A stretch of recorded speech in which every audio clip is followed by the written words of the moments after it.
Welcome to Coffee Breaks with Nebraska Strong Recovery Project. My name is Lisa, and today I'm going to be going over the phases of disaster with you.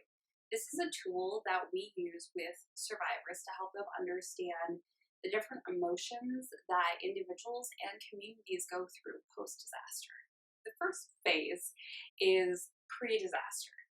So with pre-disaster, sometimes there's some time of warning. Other times, disaster hits right away and is unexpected.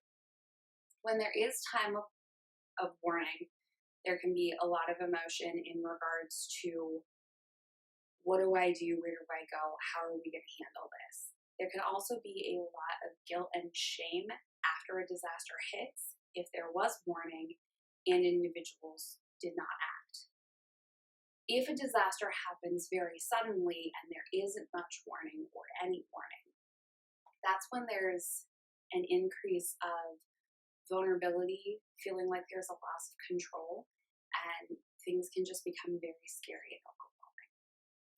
So the second phase of disaster is the impact phase.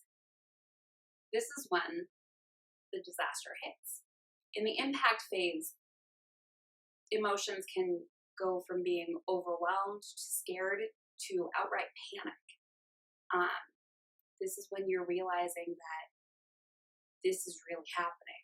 The third phase is the heroic phase.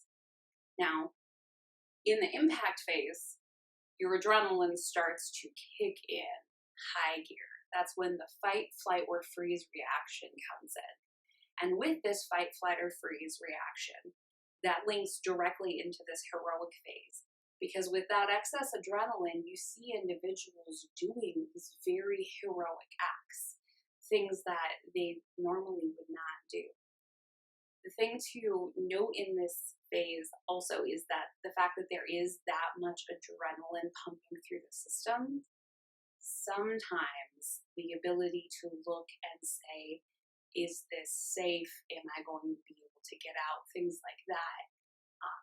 Those safeguards aren't necessarily in place. So in this phase, it's also helpful to help your friends and loved ones to evaluate if their heroic phases are wise. After this phase is the honeymoon phase. This phase is when you really see the community coming together. There are lots of disaster resources. People are very much there for each other. You get to see the best of humanity in a really beautiful way. And this phase can last for a week or two, up to a month or so, depending on what resources are around and just how the community reacts in general. After this phase, we go into the fifth phase, which is disillusionment. In disillusionment, the feeling of well-being and, yes, we can do this, we're going to get back, starts to trickle off. Disillusionment, this phase, the length of this phase is different for everyone depending on triggers, depending on circumstances and what else is happening in life. But this is where depression and, difficulty sleeping, exhaustion, and just the overall effects of everything that you have been through really start to hit. There also can be feelings of immense isolation, that people have forgotten what you've gone through. During this time, it's very important to reach out to friends, to talk with others, to help the community at large remember that they are not alone. The last phase is Reconstruction, or new beginnings.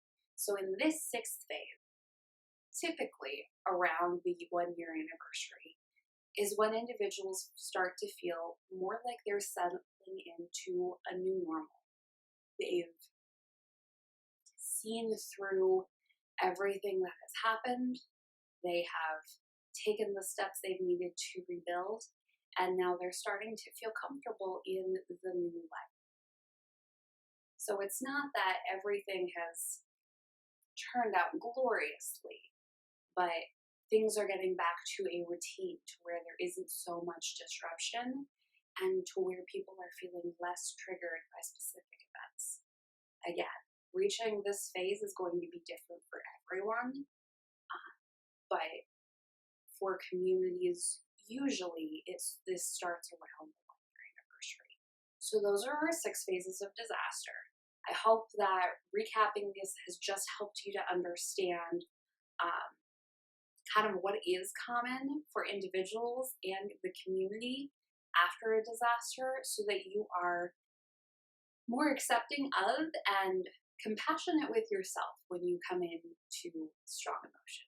Thanks so much for joining me, and have a great week.